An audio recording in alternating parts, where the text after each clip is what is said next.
Buonasera Daniele Emanueli, dopo 4 mesi si torna a parlare di campo e di calcio giocato. Torniamo a parlare soprattutto sugli schermi di Rete 8 VGA Telerimini per l'appunto di calcio locale, di calcio della provincia di Rimini e non solo. Allora stasera andiamo a presentare subito la prima sorpresa di questa puntata, di questo nuovo format. Alla mia destra presento la new entry Veronica Lisotti. Buonasera Daniele, buonasera a tutti voi, è un grande piacere per me essere qui, una nuova avventura calcio di rigore in onda tutti i lunedì sera dalle 19.55 alle 21, calcio dilettantistico dalla Serie D alla prima categoria, anche prima categoria marchigiana, poi ospiti, opinionisti, highlights dei match, risultati e classifiche, con una finestra aperta anche sul settore giovanile. Infatti ogni settimana andremo direttamente sui campi per raccontarvi quello che succede nella green line delle società calcistiche locali.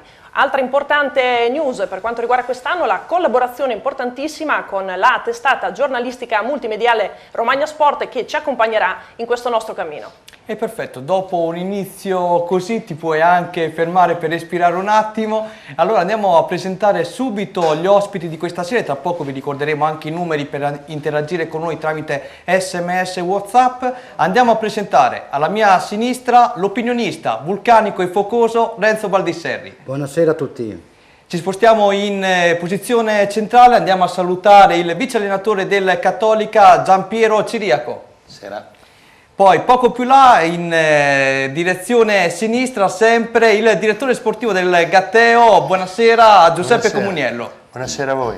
E infine ritroviamo con molto piacere l'unico tifoso del Bellaria al mondo, no scherzo, l'opinionista Giacomo Alpini. Grazie Daniele, buonasera a tutti. E come vi dicevo poc'anzi, ricordiamo anche il numero che vedete in sovraimpressione per poter interagire con noi durante questa diretta: 333 60 94 299, numero di SMS ma anche di WhatsApp. E poi invece vi ricordo che potete interagire con noi tramite la pagina Facebook Calcio di Rigore. Andiamo a vedere per l'appunto cosa ci riserva stasera la puntata. Dove iniziamo? Ebbene sì, partiamo dalla Serie D, quindi andiamo subito a conoscere quelli che sono i risultati, i match che si sono giocati questa domenica. Vediamo se la grafica ci aiuta. Ci aiuta proprio in questo istante, quindi puoi partire con la lettura. Perfetto, allora abbiamo Bellaria e Egea Marina Ribelle 1-1, Delta Calcio Rovigo, Lentigione 1-2, Fortis Juventus, Clodiense 4-1, Ipolese Correggese 2-1,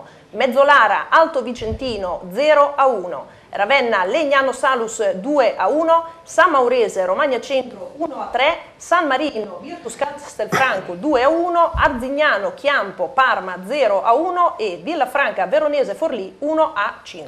Dopo aver visto per l'appunto i risultati della giornata di ieri, partiamo subito a commentare con il nostro Giacomo. Eri a Bellaria Ribelle, un importante pareggio, e mentre Giacomo per l'appunto ci illustra il parere sulla partita di ieri, andiamo a vedere anche la classifica attraverso la nostra regia. Prego Giacomo.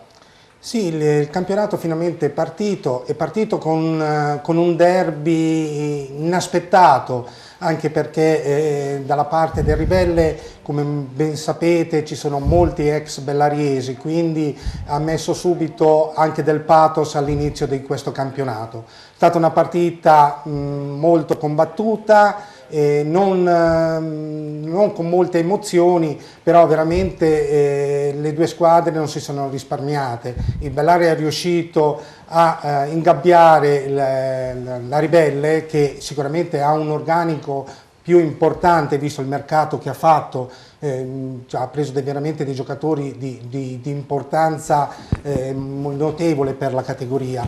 Però è riuscita a ingabbiarli, andare in vantaggio e solo alla fine purtroppo con una disattenzione difensiva c'è stato il pareggio della Ribelle. Peccato per il Bellaria, anche se c'è anche un giallo finale che non so se vogliamo parlarne adesso o più avanti nella trasmissione. C'è questo giallo della squalifica di un giocatore del Bellaria della passata stagione che il Ribelle ha fatto già ricorso e quindi bisogna vedere questo ricorso se verrà accettato. So che hai anche una nota da parte del tecnico Antonioli, lo diciamo Sì. per correttezza anche verso i tifosi del Bellaria, per il rispetto che nutre lui e l'amore che nutre per i colori biancazzurri. Prego. Sì, ieri dopo in sala stampa mister Mauro Antonioli ha voluto ringraziare del premio che è stato dato a inizio partita, ringraziare tutta la tifoseria, tutti gli sportivi di Bellariesi per l'accoglienza che ha ricevuto. Quindi quello che è successo alla fine, quindi anche il giallo che parlavo prima, è un atto dovuto che non va a prescindere dal rapporto tra mister e direttore sportivo nel nome di Giorgio Screpis nei confronti del Bellaria. Perfetto, bravissimo e lineare come sempre. Cosa andiamo a vedere adesso, Veronica? Sì, andiamo a vedere la partita che si è svolta ieri, che seguiremo poi in primis con il Ribelle, tra Bellaria e Ribelle. Il primo match di campionato vede affrontarsi al Nanni il Bellaria e il Ribelle con la premiazione pre-gara dell'ex capitano biancazzurro Lombardi, mister Antonioli, per la passata stagione. Un derby a due facce, con il rammarico dei locali per non aver conquistato i 3 punti dopo la rete subita in extra time. Più pimpanti gli ospiti nella prima frazione, si fanno subito infatti pericolosi in avvio di gara con una rovesciata di Rodriguez di poco alta sopra il montante. Un giro di lancetta e la volée di Graziani fa sobbalzare la panchina dei locali. Più Ribelle che al 14° una ghiotta occasione nuovamente sui piedi di Rodriguez, che costringe l'estremo biancazzurro a mettere in angolo. L'unico sussulto da parte dei bellariesi in questa prima fase giunge al 22° con Facondini, il cui sinistro si spegne alto. Bellaria chiusa nella propria metà campo, Ribelle più offensiva al 26° la staffilata di Liberti incontra la deviazione di un difensore, ma la traiettoria non inganna Enrico Calderoni. Sul tramonto del primo tempo c'è una buona chance per Graziani su calcio piazzato, attento l'estremo locale. Si va negli spogliatoi, da cui ne esce un altro Bellaria, mentre Vone è costretto a lasciare il campo per infortunio. Al suo posto Petricelli. Sono i biancoazzurri però ad affondare il colpo con la rete di Radchenko.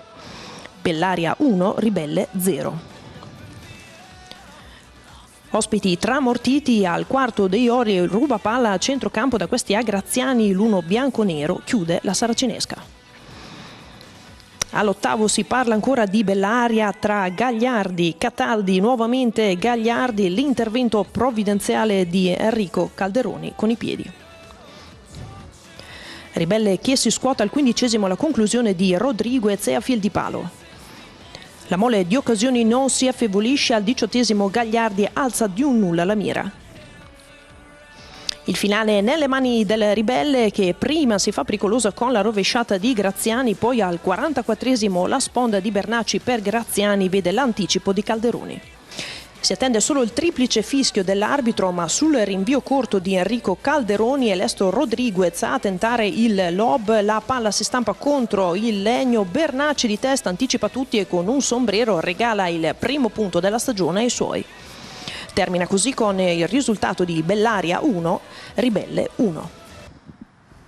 E dunque abbiamo visto il primo servizio di calcio di rigore. Ebbene sì, allora chiediamo subito un commento a Renzo, una Serie D che assomiglia molto a una Lega Pro. Renzo, quale sarà il ruolo delle nostre romagnole? Ma io direi che ieri sono state fatte 31 reti, come prima giornata non è poco, 5 vittorie in trasferta, 4 vittorie casalinghe e un solo pareggio. Io penso che per le 8 romagnole è andata benissimo, una bella vittoria del Furin in trasferta per 5-1, la vittoria importante del San Marino 2-1, che veramente qui, anche se ho detto a Metri che gli interessava soltanto i 3 punti perché il gioco non si è visto. Poi la bella vittoria dell'Imolese in casa 2-1 e poi questo derby tra San Maurese e Romagna Centro che ha vinto gli ospiti per 3-1. Poi alla fine questo altro derby tra 1-1 tra Bellaria e Ribelle, dove qui è finito con un giallo. Diciamo onestamente che le romagnole sono andate abbastanza bene. Io sono pienamente convinto che il Furlin e il San Marino hanno tutti gli ingredienti per fare un grandissimo campionato.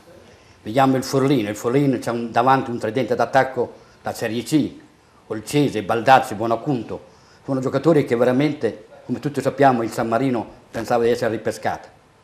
Anche il Forlì ha fatto una squadra fortissima, onestamente c'ha giocatori importanti. Ha preso Peluso, un giovane che l'anno scorso ha giocato nel Romagna Centro, Nocciolini che ha giocato nel Ribelle, giocatori importanti.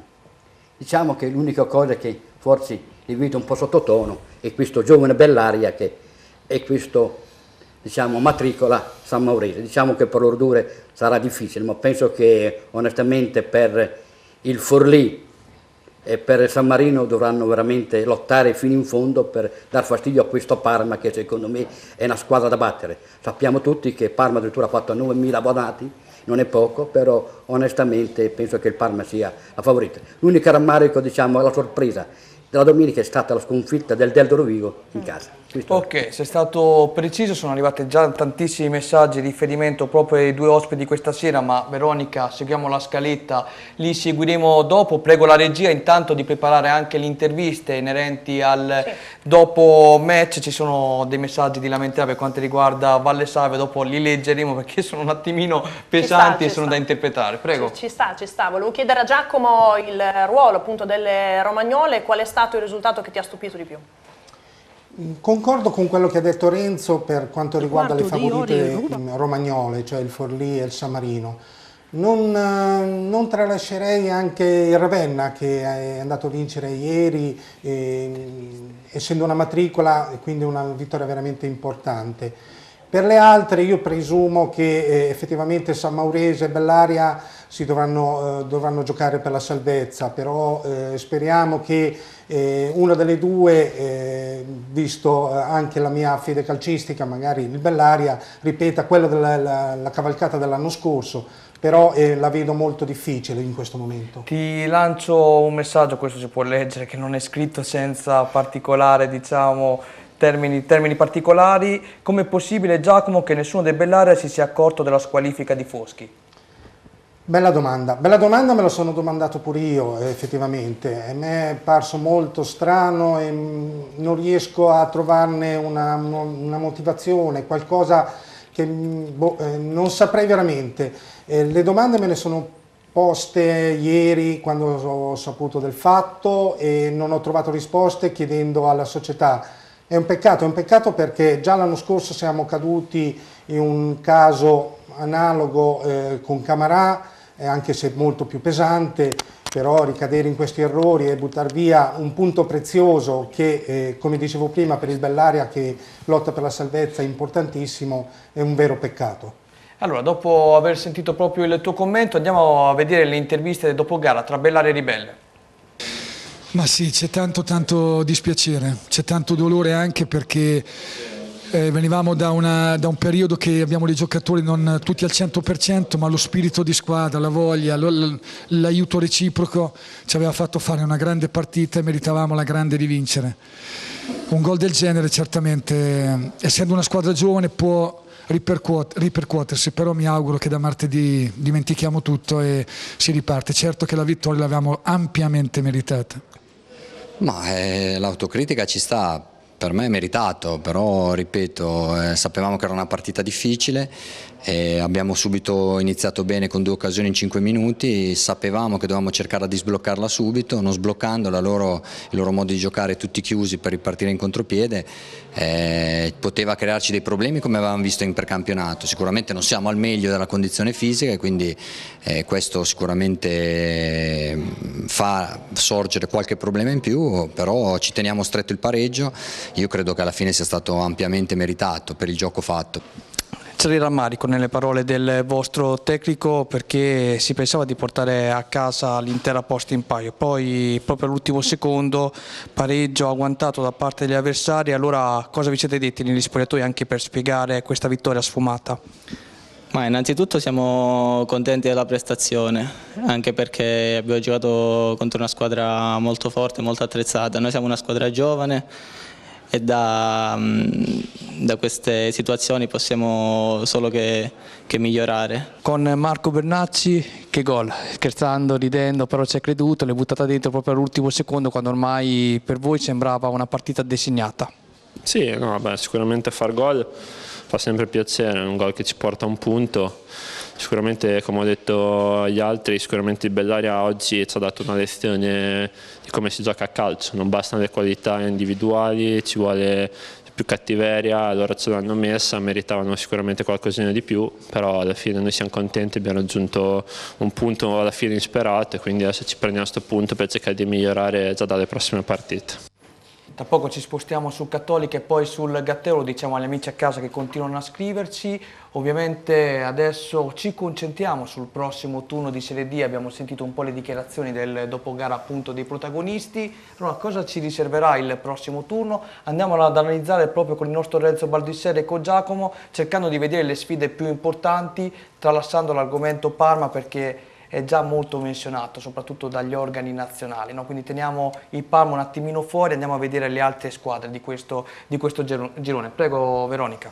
Sì, andiamo a scoprire il prossimo turno dove vediamo Alto Vicentino, Fortis Juventus, Clodiense, Arzignano Chiampo, Correggese Mezzolara, Forlì Bellaria Gemarina, Legnano Salus San Marino, Lentigione Ravenna, Parma Villafranca Veronese, Ribelle San Maurese, questa è importante partita da seguire, un altro derby, Romagna Centro Delta Calcio Rovigo e Virtus Castelfranco Imolese. Allora Renzo, se dovessi scegliere dove andare la prossima partita di Serie D, dove vai? Mi piacerebbe vedere il Ribelle in casa con la San Maurese, un derby importantissimo, però è bello anche il derby Forlì-Bellaria, tutto sommato onestamente sono due belle partite. Allora facciamo così, Forlì-Bellaria mandiamo Giacomo, tu vai per Ribelle San Maurese, va bene? Sì, sono gare importanti, però onestamente, ripeto, io volevo dire una cosa e poi lo chiediamo, qui anche il Forlì quest'anno ha fatto una squadra fortissima perché ha degli attaccanti forti, ha preso Personì,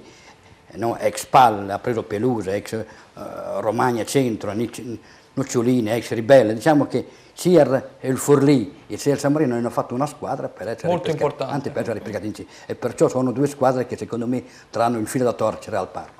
Allora adesso iniziamo proprio a focalizzare tutta l'attenzione sui due nostri ospiti di questa sera perché giustamente siamo dovuti partire dalla Serie D ma ci concentriamo anche sui campionati minori. Iniziamo proprio dal Cattolica a parlare della situazione cattolica con il nostro amico Ciriaco. Ti leggo il primo messaggio che è arrivato giustamente anche per i tifosi del Cattolica che sono in molto a scriverci questa sera. Domanda appunto per Ciriaco, come mai alla presentazione della squadra non hai parlato molto del passato del Cattolica? Ti chiedono come mai non hai fatto nessun riferimento. La prima cosa che ho detto di Cattolica è che è una società molto importante, da un passato importante, mi sembra che fosse. È la prima cosa che ho detto quando mi avete chiesto, a parte il fatto che poi ho giocato anche a Cattolica da ragazzo, per cui ho fatto un'annata ai tempi della Serie D quando provenivo dal settore giovanile dei Rimi. Lo ripeto in trasmissione, Cattolica è una società importante, da un passato importante e chiaramente si cercherà di fare bene. Mi ricordo quello che stai dicendo per l'appunto che c'eravamo io e Renzo certo. quella sera e quindi confermo. Però ti fa una domanda un pochino più piccante, dopo l'avvio di ieri ne parleremo tra poco con Veronica che ti interrogerà. Stai pronto perché lei è già tutta bella preparata come il nostro Renzo. Il tifoso arriva subito al sodo, Max ci chiede, ma siamo sicuri che Cattolica riuscirà a salvarsi? Chiaramente porsi queste domande dopo una giornata di campionato mi sembra, anche seppur negativa, che può essere stata la giornata, per cui mi sembra immaturo poter pensare in negativo. È chiaro che è una società che è partita da zero, una rosa di giocatori che è stata fatta quasi ex novo, per cui è chiaro che ci vuole un po' di tempo. Il rodaggio della Coppa Italia c'è stato, però evidentemente ancora qualcosa da perfezionare c'è. Ripeto, poi la partita di ieri, fondamentalmente il risultato potrebbe dire che l'Argentana può aver schiacciato il Cattolica, ma non è stato così. Sono stati molti episodi negativi che hanno fatto un po' il risultato. È chiaro che c'è da migliorare moltissimo, la rosa è molto giovane, però ecco, siamo lì per farlo, per cercare di lavorare, per fare il meglio possibile, insomma. Allora, mentre appunto continuiamo a sentire Giampiero, chiedo alla regia se ci mandano in sovraimpressione un po' le immagini del Cattolica appena riuscite. Allora Veronica, cosa propone la scaletta adesso? Sì, guardiamo intanto i risultati dei match che si sono svolti ieri. Argentana Cattolica 3-0, Classe Real San Lazzaro 3-3, Conselice Copparese 2-0, Massa Lombarda Savignanese 0-0, Olmeldola Gran Amica 1-0, Portuense Axis 1-5, Progresso Cervia 6-0, San Pierana Sant'Agostino 3-1 e Sasso Marconi Alfonsine 0-2. Allora chiedo subito al nostro ospite di raccontarci un po' come si è svolta la partita ieri, rigore, non rigore? Allora, è stata una partita nel primo tempo direi equilibrata sul piano tattico del gioco. L'Argentana è partita bene, però anche noi eravamo messi bene in campo. È vissuta su due episodi: l'episodio del gol dell'Argentana, in cui c'è stato questo tiro deviato da un difensore nostro, che il portiere, non so se adesso si sta vedendo, se l'è trovata deviata, ha respinto corto. Lì ecco, non siamo stati bravi nel andare a coprire la respinta del portiere, cosa che ha fatto invece l'attaccante loro, che ha seguito l'azione e ha accompagnato la palla in porta, e c'è stato questo vantaggio. Poi noi abbiamo cercato di far gioco per recuperare il risultato, abbiamo avuto una bellissima occasione su un'azione combinata che ha portato il tiro Semprini dentro l'area, in cui il portiere ha fatto, diciamo, il miracolo della giornata, ha fatto un intervento veramente prodigioso. Ecco, quello è stato l'episodio che avrebbe rimesso in equilibrio la gara. Il secondo tempo è ripartito sulla falsariga del primo, c'è stato un episodio, io lo definisco clamoroso, perché se non si danno certi rigori, su un cross il portiere ha perso palla, Mazzoli si è avventato sul pallone per cercare poi e il portiere gli è frenato addosso.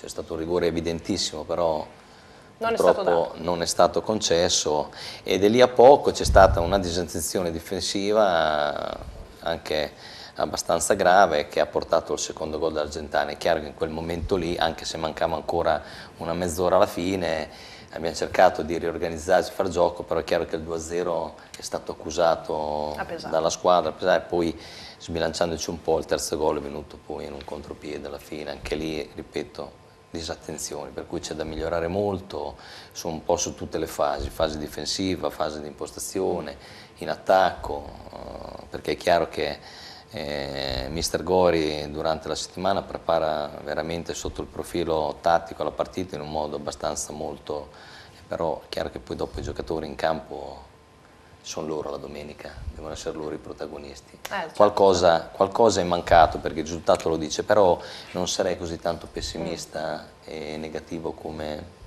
l'amico da casa ha voluto farlo. Senta, invece per quanto riguarda i nuovi acquisti, cosa ci può dire? E del gruppo invece come l'ha visto? Il gruppo è un gruppo che lavora benissimo, è un gruppo compatto, un gruppo di ragazzi molto vogliosi, determinati.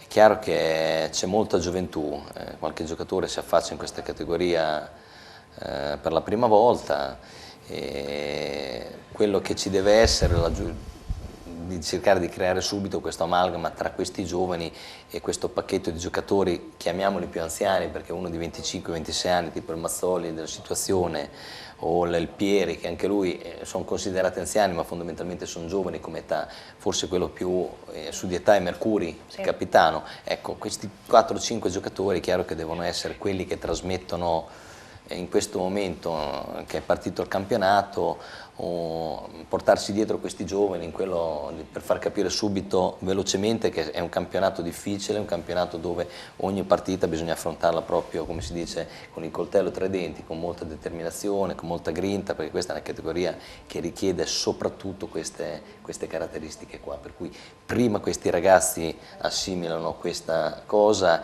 e prima si riesce a entrare nel discorso campionato per essere ben presenti.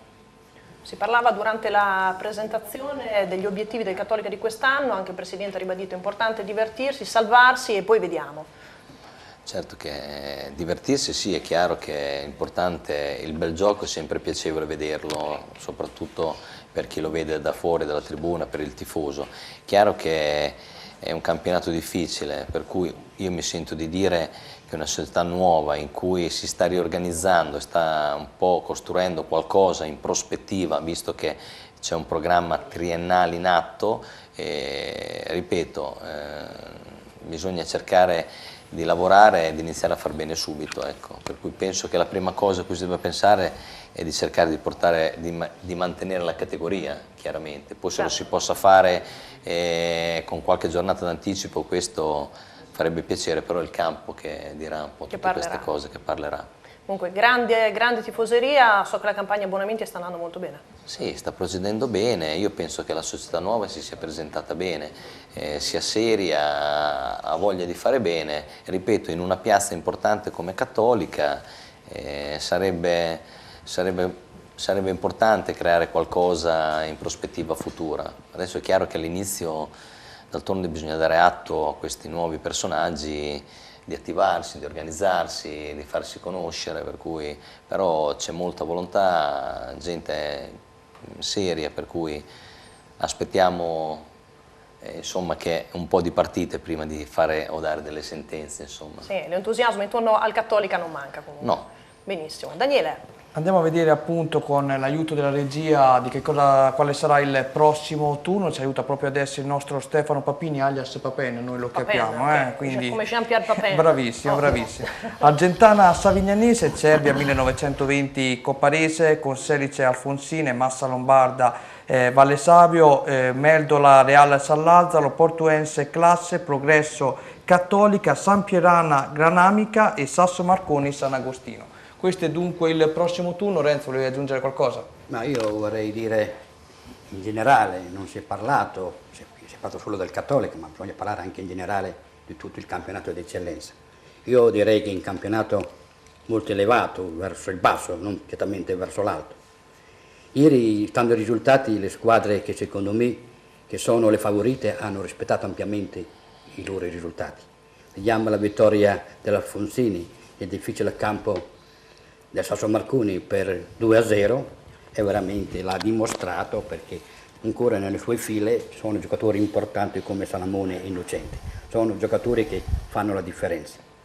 Poi il Progresso ieri ha rispettato, ha battuto 6-0 lo stato tenistico il Cervia, anche se il Cervia era privo di alcuni giocatori importanti. Anche qui ci sono giocatori importanti, Tani, Bonevitacola, Ballarini, un tecnico come Righi molto preparato, perciò secondo me il Progresso è una delle protagoniste di questo campionato. E poi alla fine, diciamo onestamente, il big match tra Massa Lombarda e Savignanese, terminato a 0-0, onestamente qui forse la paura di perdere era la nostra, però due grandi squadre che, ripeto, come il Massa Lombarda secondo me potrebbe essere la favorita numero uno, perché nel suoi fili ci sono giocatori importanti come Roccati, Majorano, Gardenghi, giocatori che fanno la differenza. Però ripetiamo che la Savignanese io l'ho visto molto bene, perché ha fatto una campagna acquisti veramente con intelligenza.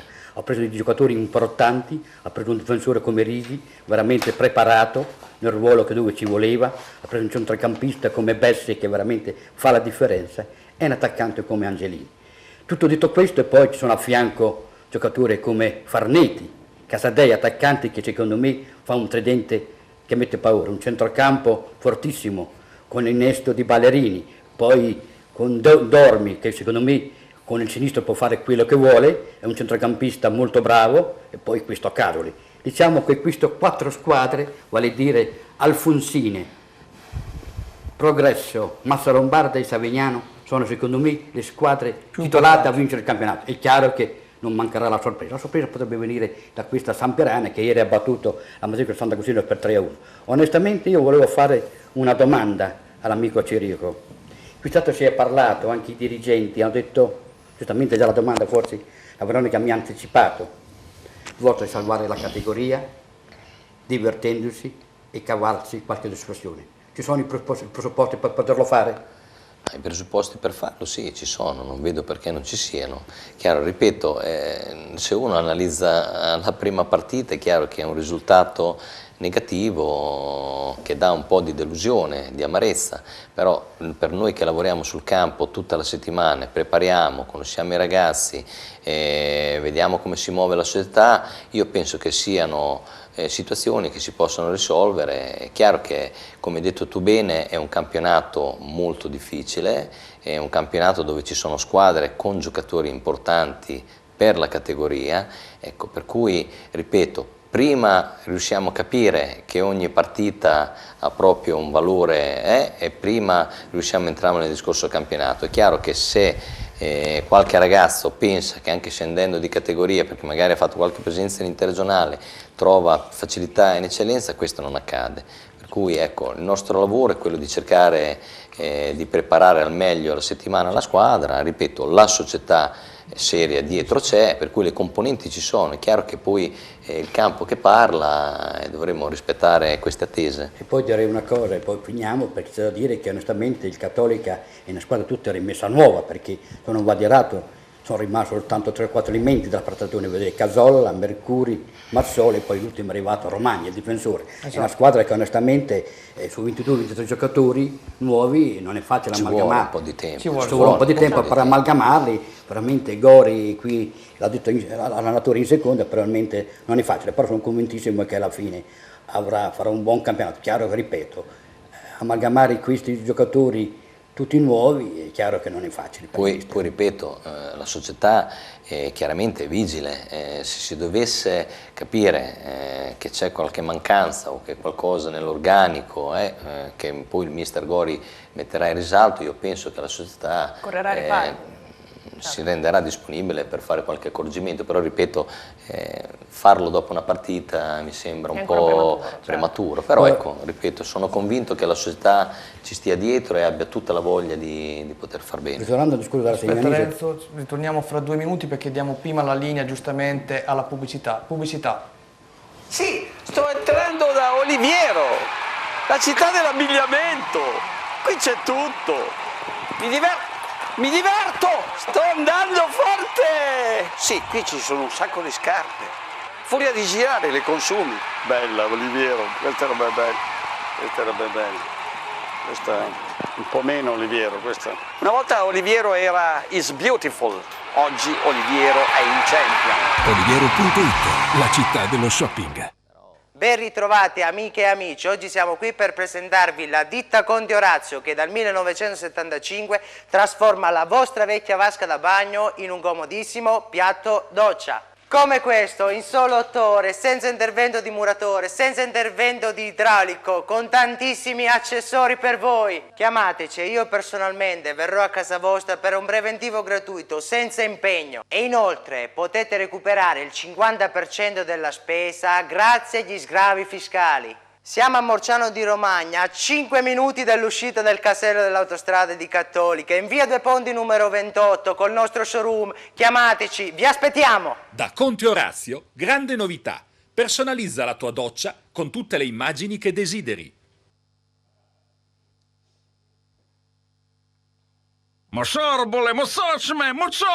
Credi davvero che bastino poche parole per trasformarti in un romagnolo doc? Al ristorante Brusarul da sempre esaltiamo la nostra bella Romagna e nel modo più genuino. Provi i nostri piatti a base di pasta fatte in casa e le nostre pizze cotte nel forno a legna. Tien botta è il nostro motto e da sempre offriamo qualità. Ristorante Brusarul, via Sant'Arcangiolese a Poggio Berni, con ampio parcheggio esterno e isola per bambini. Info 0541 68 81 80 o brusarul.com.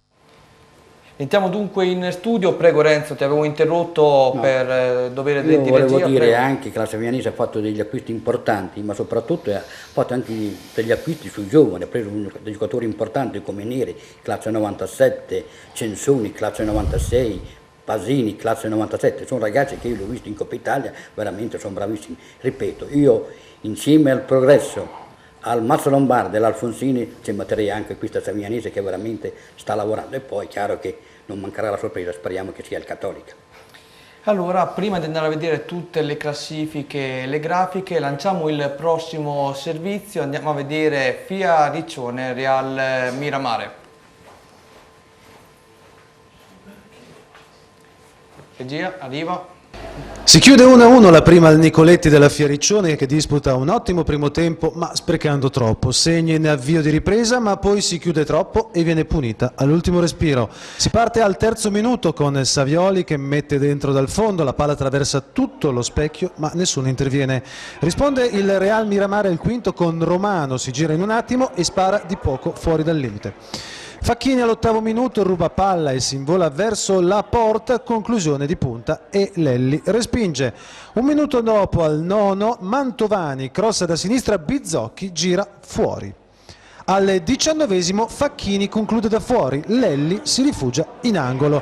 Sugli sviluppi proprio del corner arriva di sinistro il tiro di Imola dopo un 1-2 con Zavattini che aveva parecchiato, Lelli respinge. Al 24° è Serafini per la Fiariccione a liberarsi, ma conclude debolmente fuori.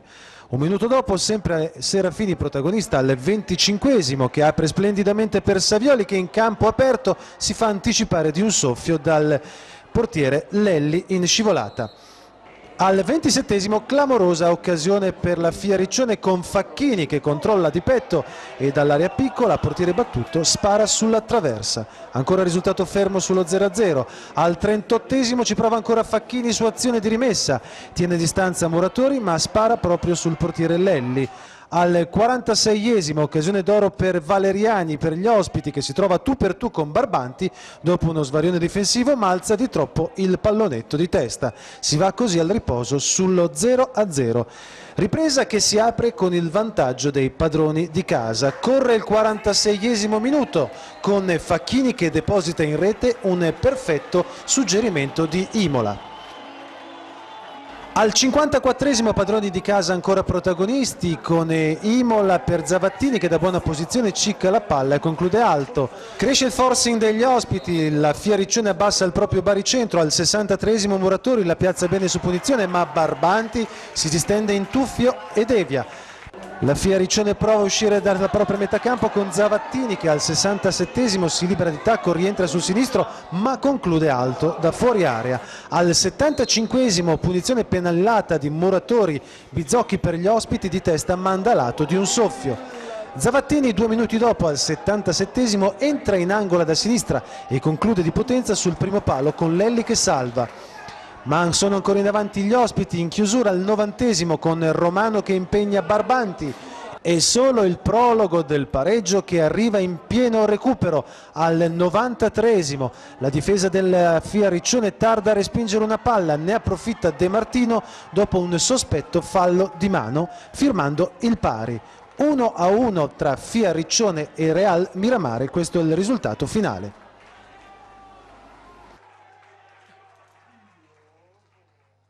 Siamo con Davide Carnesetti. Sì, ci sono anche le interviste inerenti, dopo tra poco le andremo a sentire. Allora Veronica, so che c'è stata fatta un'importante iniziativa proprio dalla squadra di casa, no? Sì Daniele, perché la Fiariccione punta anche appunto non solo al calcio ma anche a tutto quello che riguarda il contorno, che racchiude quindi famiglie e bambine. Infatti anche ieri c'è stato il trenino, c'è stata la presentazione delle ragazze della femminile Riccione Calcio, sono stati presentati anche i baby, quindi come sempre davvero una domenica tutto tondo a Riccione con tanto calcio ma anche tanto divertimento, giochi gonfiabili eccetera, quindi è davvero un vero e proprio evento a 360 gradi quello che c'è stato ieri a Riccione, che si ripeterà poi nelle successive domeniche per quanto riguarda la Fiariccione.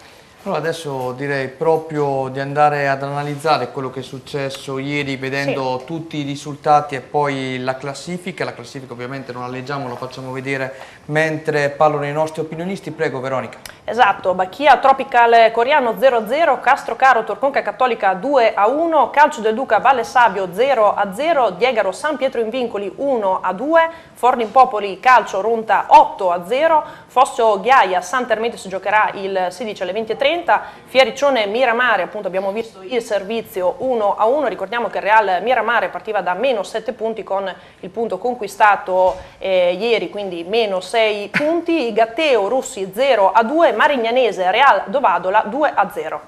Questi erano dunque i risultati, tra poco vedete di sovraimpressione anche la classifica. Cosa vogliamo dire Veronica? Andiamo a sentire proprio il nostro Renzo. Io direi... Ieri eri presente a Riccione. Sì, è stata una partita non esaltante, ieri la partita tra Fioriccione e Real Miramare. Diciamo onestamente ho visto un primo tempo forse migliore della Fioriccione, dove poteva chiudere la partita. Onestamente questo non si è verificato e poi diciamo nella ripresa la Fioriccione forse stanca della gara che ha fatto mercoledì in Coppa Italia ha smesso di giocare. È passato in vantaggio con Facchini un bellissimo gol, poi alla fine, come ho detto poc'anzi, ha smesso di giocare. E onestamente la squadra della Real Miramare si è fatto sotto e alla fine ha pareggiato. Diciamo che a una teoria pugilistica forse ai punti avrebbe vinto il Fioriccione, però onestamente il pareggio ci sta. Sono due squadre che secondo me saranno protagonisti di questo campionato. Perché dico questo? Perché nel loro filo ci sono giocatori importanti. Diciamo nella Fioriccione c'è un tridente d'attacco fortissimo, Zavattini, Casoli, Facchini, giocatori che fanno la differenza. Di giovani come centrocampo, come Grazia, Ricci, Ietra Lepri, veramente una bella squadra. E poi ieri mancava anche Cosmi. Diciamo una squadra che secondo me farà divertire i propri tifosi e secondo me farà un grandissimo campionato. E poi alla guida c'è un tecnico bravissimo che è Repeto Righetti. Mentre invece dall'altra sponda il Real Miramare è una squadra fortissima. C'è un centrocampo forse neanche in eccellenza c'è.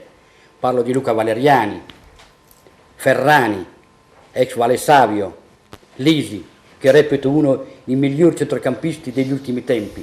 Io mi ricordo quando giocavo nel Del Conca, per me è stato un centrocampista che veramente con i piedi può fare quello che vuole. Anche ieri ha fatto il terzino, ha fatto il difensore, ha fatto l'attaccante, c'era rimasto da fare il portiere. Onestamente è un grandissimo giocatore, però reputo queste due squadre protagoniste senza dubbio di questo campionato. Veramente hanno degli ingredienti per poterci riuscire, perché ripeto, davanti, come ho detto prima, hanno bisogno questi due attaccanti, due o tre attaccanti che sono arrivati dal basso, da Napoli laggiù, che forse sono bravissimi, io li ho visti, Marino e De Martino, fanno la differenza. Diciamo, è una squadra che secondo me punterà in alto, come ha detto giustamente la Veronica, già indica che deve partire da -7, ieri il punto -6, oggi come oggi onestamente si trova già a 9 punti dalla capolista, diciamo, sì. Marignano, però onestamente ha tutti gli ingredienti per poterlo fare.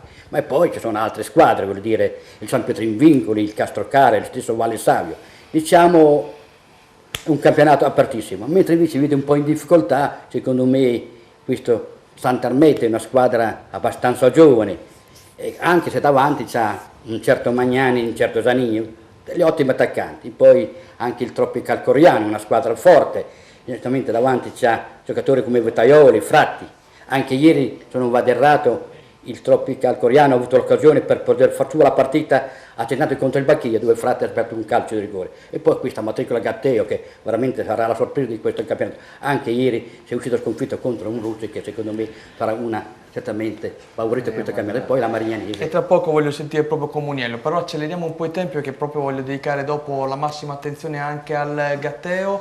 Allora è tempo di andare a vedere le interviste del dopogara tra Fioriccione e Real Miramare. Siamo con Davide Carnesecchi, un dirigente del Riccione, una partita stregata con tante occasioni per il Riccione, poi questo pareggio a pochi secondi dalla fine. Sì, è stata una partita, agonisticamente noi l'abbiamo fatta molto bene, abbiamo cercato di limitare le loro giocate, però alla fine il pareggio è stato giusto, alla fine anche loro ci hanno creduto bene, diciamo una piccola svarione nostro difensivo, loro ci hanno subito punito.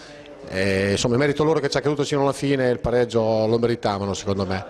Dopo il calcio è così, insomma, c'è che magari hai 10 occasioni fai un gol, ne hai uno e fai il gol, però insomma. Comunque si è visto un Riccione competitivo. Sì, anche quest'anno vogliamo essere competitivi sino alla fine.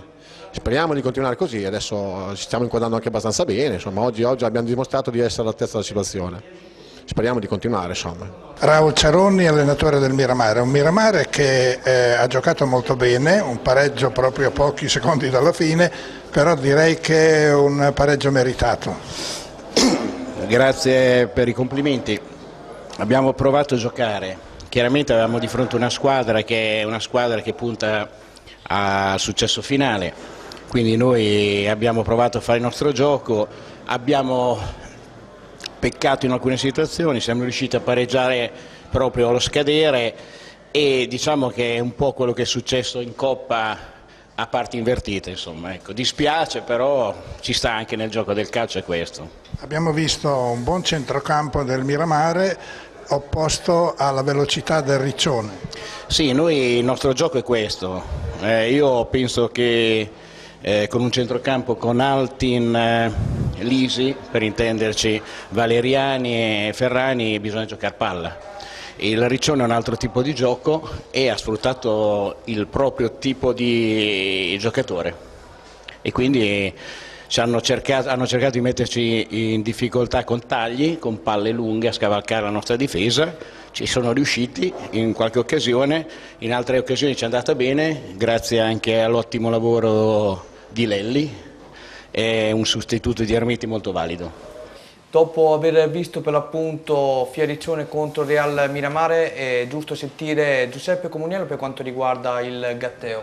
Ieri partita interna, sconfitta per 2-0, ho visto le immagini che tra poco manderemo in onda, immagini prelevate da internet, diciamo due sbavature difensive, perché ho visto i gol, peccate di ingenuità forse ancora nel reparto, ha rettato qualcosa da rodare?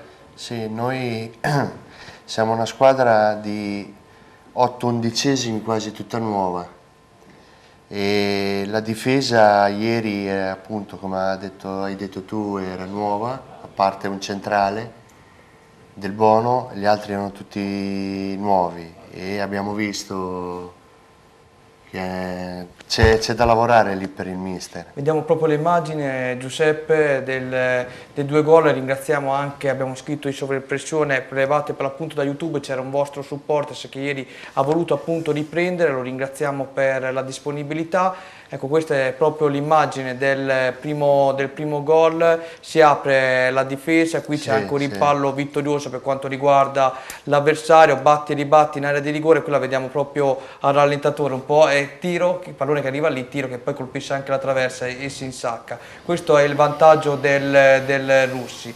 Una squadra, parlavo quest'estate con il vostro presidente, avete poi alla fine ottenuto anche il permesso per poter allestire la tribuna per quanto riguarda i tifosi? Sì, abbiamo inaugurata ieri praticamente la tribuna. Questa è una cosa importante, per quello che glielo chiedevo. Sì, ci hanno fatto, con l'amministrazione comunale ci ha fatto questa tribuna e si dovrebbe fare anche questo campo sintetico che rimane dietro appunto alla tribuna e speriamo che avvenga presto questo lavoro perché noi abbiamo un gran settore giovanile, ci serve assolutamente. E per quanto riguarda la squadra, come ripeto prima, siamo giovani, siamo anche un po' inesperti della categoria, è la prima volta in 40 anni di storia che il Gatteo arriva in promozione. Questo è importante. Perciò piano piano speriamo di metterci a posto, di amalgamarci e di salvarci. Questo è proprio un messaggio che arriva adesso, Giuseppe, proprio per darti ancora maggior manforte. Il Gatteo lo danno già per spacciato, ma ieri ha dimostrato che sarà dura per tutti portare via punti proprio tra le mura amiche. Questo è un messaggio importante. Sì, infatti noi adesso qui si sono visti solo i gol praticamente, però il primo tempo l'abbiamo giocato alla pari se non al di sopra del Russi. Poi noi siamo forse spenti un po' nel secondo, però ci sta, ripeto, noi siamo inesperti della categoria, parecchi giocatori giovani, nuovi e ci vorrà un po' di tempo. Mi riferisco anche un po' al discorso che ha fatto qui Renzo prima, nel senso che dobbiamo amalgamarci, dobbiamo crescere un po' tutti insieme, insomma, ecco. Ci siamo, Giuseppe, sentivo appunto il discorso di Renzo prima, sentivo anche attraverso i messaggi che stanno arrivando in questo momento l'apporto dei tanti tifosi calorosi che avete. Allora tu dicevi prima, sì, siamo arrivati a una categoria importante, ma cosa ti senti di promettere anche ai vostri supporters? Di mantenere la categoria. Che questo sarebbe il regalo più bello per tutti voi. Esatto, per noi, per me, per il presidente, per la società tutta e per i tifosi anche se i tifosi speriamo che siano più numerosi possibili.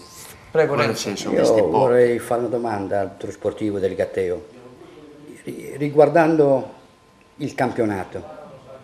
Secondo me il campionato già è falsato in partenza. Perché dico questo? Io ho visto ieri tutti i calendari di promozione e di eccellenza. La federazione romagnola è alcuni anni che sta sbagliando questo campionato e questi calendari.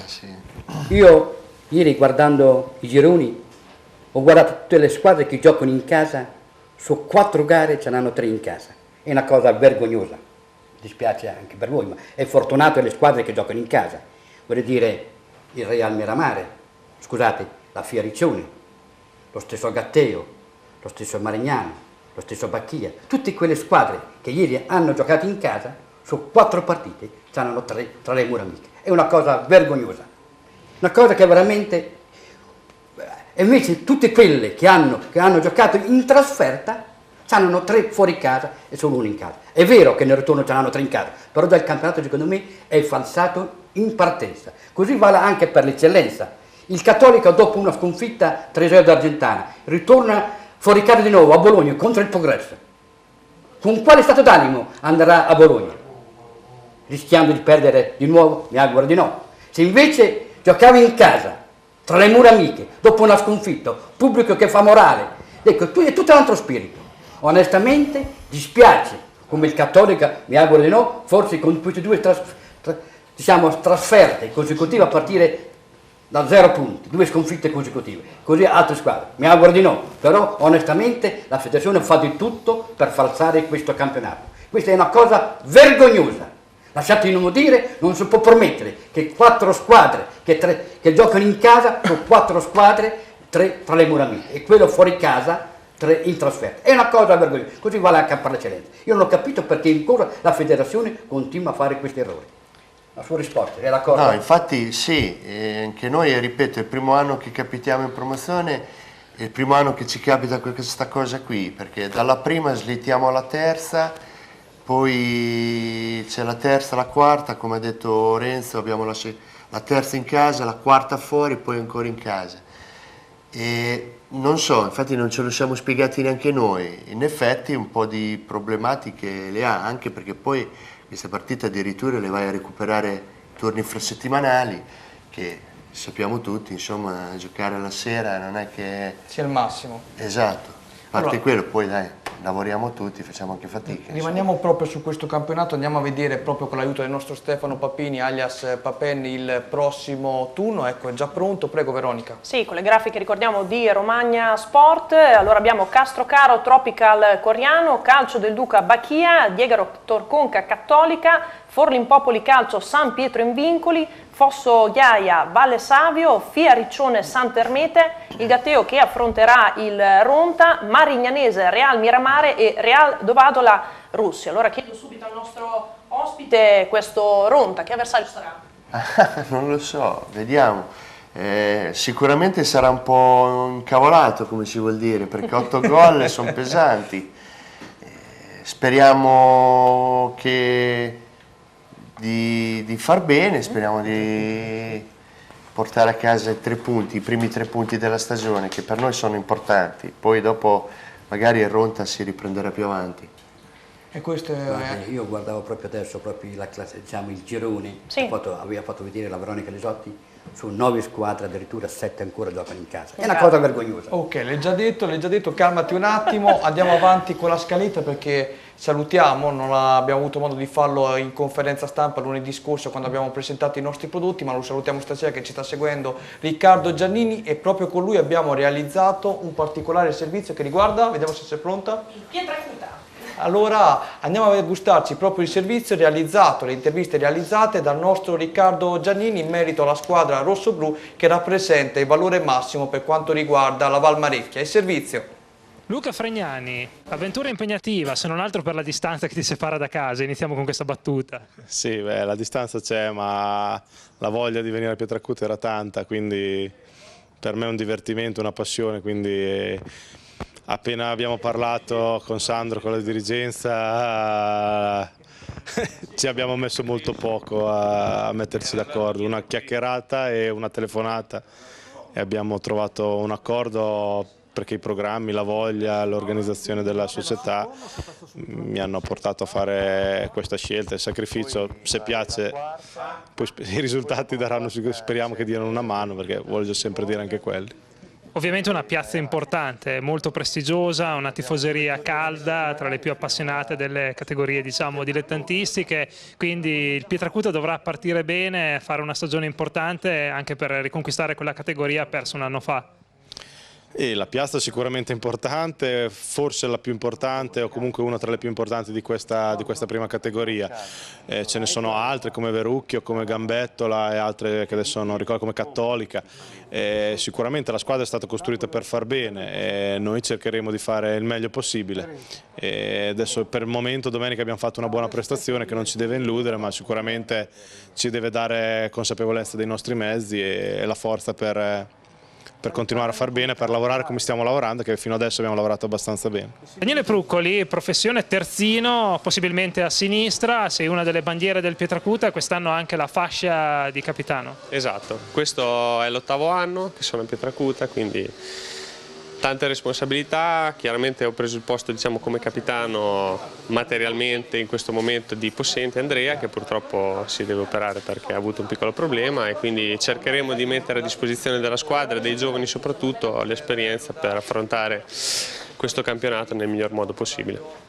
Infatti tu sei uno dei pochi superstiti degli anni passati, quindi devi assolutamente trasmettere il DNA del Pietracuta, che è una squadra di leoni. I tifosi sono soliti a chiamarvi con questo appellativo. Esatto, cercheremo di trasmettere ai giovani nel minor tempo possibile questa caratteristica fondamentale di questo gruppo, che ci ha sempre messo tutta la grinta possibile, la determinazione possibile, soprattutto dopo un'annata sfortunata come quella dell'anno scorso, e dove soprattutto i pochi superstiti, come hai detto te giustamente, del gruppo devono dare qualcosa in più per riportare il Pietracuta nella categoria in cui merita di stare, insomma.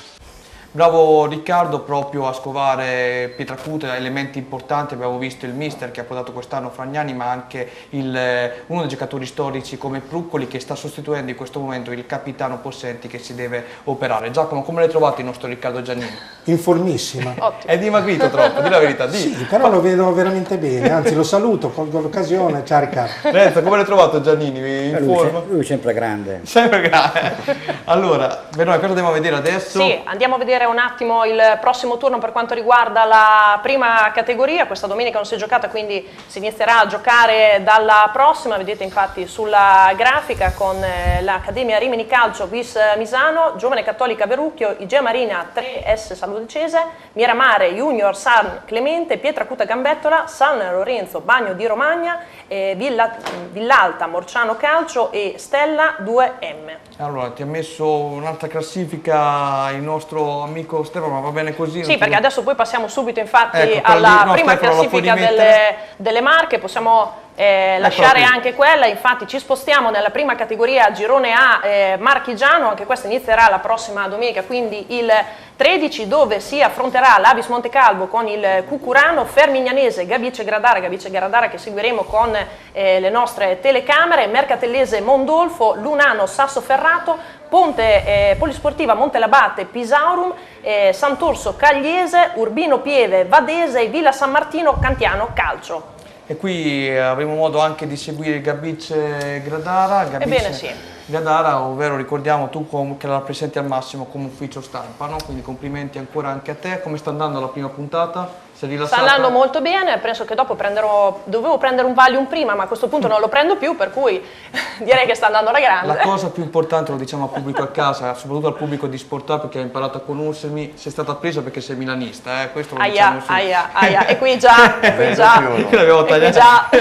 ho fatto le mie. Giacomo sta crescendo bene, vero? Bravissima, bravissima. Li ho pagati chiaramente, poi dopo i 50 euro che vi ho promesso ve li do a fine puntata. E allora adesso con orgoglio voglio sentirtelo annunciare, cosa andiamo a vedere? Sì, sono davvero felice. Come dicevamo all'inizio, andremo a seguire sul campo quelle che sono le vicende dei settori giovanili delle società calcistiche, quindi adesso mandiamo il servizio realizzato da Daniele Emanuelli e da me per quanto riguarda il settore giovanile del Gabice Gradara. Si riparte dall'anno zero, così è stato definito il nuovo planning per il settore giovanile della SD Gabice Gradara. Impegno finanziario e passione hanno portato il presidente della Green Line, Gilberto Ridolfi, dirigente responsabile anche delle categorie Pulcini 2006-2005 ed esordienti 2003 e staff, a riorganizzare in maniera più funzionale e completa il vivaio rossoblu, che quest'anno presenta ben 9 categorie, ad ognuna delle quali è stato associato un responsabile e allenatori qualificati. Diviso strutturalmente dal punto di vista dirigenziale dalla prima squadra, il vivaio degli Adriatici ha come obiettivo quello di sviluppare un settore di calcio giovanile innovativo e moderno, senza dimenticare l'aspetto ludico, coinvolgendo le famiglie di ragazzi in incontri, eventi, feste che nell'arco della stagione verranno proposte. Si parte dai piccoli amici seguiti da Francesco Marchetti con la collaborazione di Filippo Fratesi e Veronica Lisotti, coordinati da Alessandro Maggi, impiegato anche nel ruolo di responsabile tecnico del settore giovanile. Si prosegue con i Pulcini 2007 allenati da Matteo Baldini con dirigente responsabile Maurizio Richichi, Pulcini 2006 ed esordienti 2004 in mano ad Andrea Campanelli e Luigi Vichi, mentre Paolo Cangini si occuperà non solo della prima squadra ma anche dei Pulcini 2005, supportati da Matteo Urbinati, Filippo Fratesi e Alessio Serafini.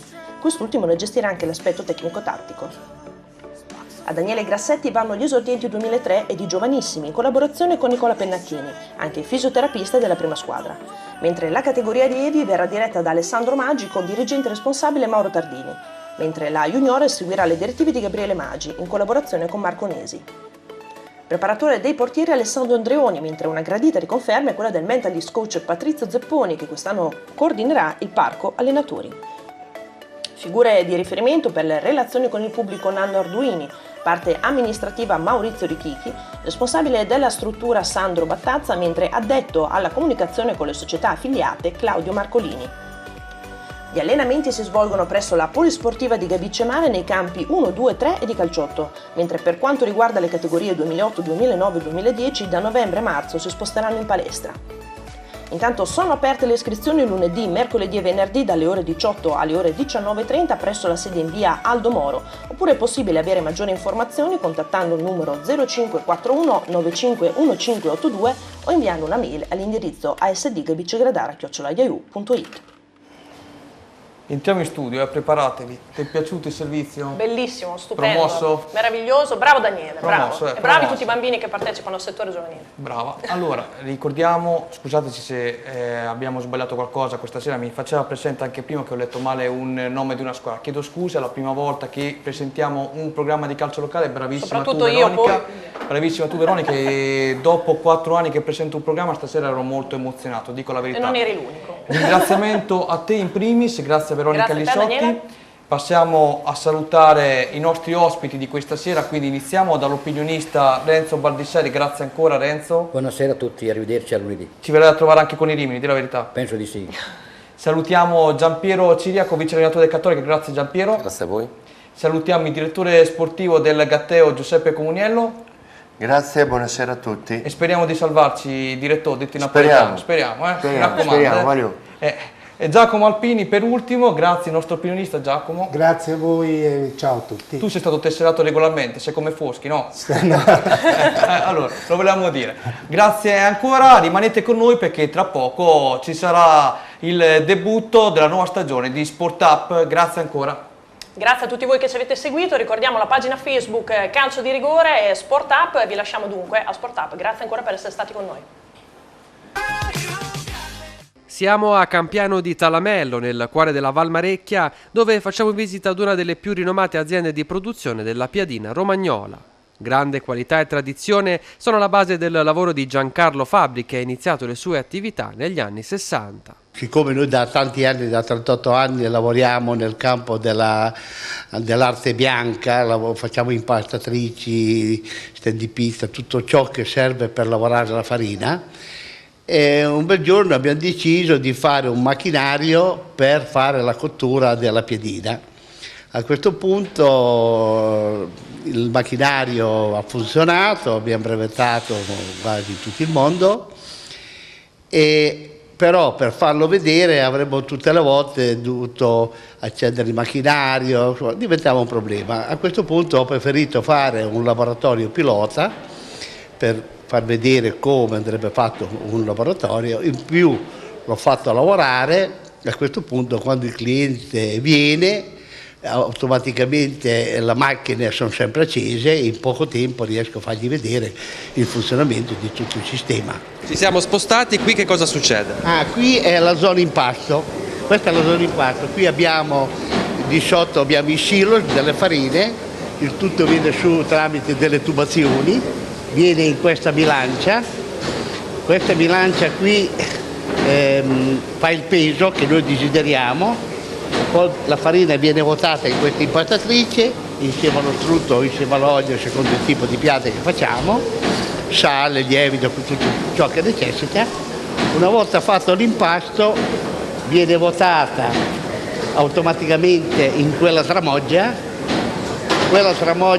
è sopra una spezzatrice, quindi la spezzatrice sotto fa i pezzi col peso che noi vogliamo noi, perché ci sono vari tipi di piedina e vari tipi di misure, poi viene arrotondata, in queste cassette vengono sistemate le palline, poi vengono coperte con dei teli di nylon, una volta coperte vengono messe in quelle rastrelliere, le rastrelliere vengono portate dentro una cella a temperatura di 6-7 gradi a seconda della temperatura esterna e stanno lì 24 ore fino all'indomani. Dopo 24 ore le andiamo a tirare e cuocere. Questo è ciò che si fa qui dentro. Qui siamo nella zona di cottura, tiratura e cottura. Abbiamo una macchina che tira i dischi di piada a secondo il diametro che noi desideriamo. Praticamente ci sono le palline che vengono da di là, vengono infarinate, messe su un nastro di trascinamento, poi passa sotto dei rulli in un verso e poi sotto i rulli dalla parte opposta, finché prima viene un ovale e poi viene tonda. Una volta che è venuta tonda continua il suo percorso fino dentro al macchinario di cottura, che è un nastro. All'inizio c'è un primo nastro che si riempie con 4-5 a seconda di diametri delle piade, poi si gira sulla prima piana, la prima piana è a temperatura bassa, la seconda un po' più alta, la terza e la quarta è quella che finisce la cottura. Il tutto ci mette circa 40 secondi dalla prima all'ultima piana, il percorso è quello lì. Una volta cotta, finita la cottura, si viene scaricato su un altro nastro, questo nastro entra dentro un'anaconda che non è altro che un nastro d'acciaio di 140 metri e questa anaconda è sistemata dentro una cella frigorifera. Questa piada gira dentro questa cella circa 14-15 minuti, che gli permette da 80 gradi arrivare a 8-10 gradi, che sarà la temperatura giusta per l'imbustamento. Ultima zona è il confezionamento. Sì, questa è la zona di confezionamento e di imbustaggio delle piedine. Le piedine vengono giù da uno scivolo, che è lo scivolo che praticamente è il fine dell'anaconda, scendono su un tavolo, le ragazze le imbustano in 5, in 3 o in 10 per busta, secondo la necessità del cliente. Vengono messi in una macchina sottovuoto, in atmosfera protettiva, dopodiché vengono messe dentro le scatole, chiuse le scatole e riposte in stoccaggio, pronte per la distribuzione.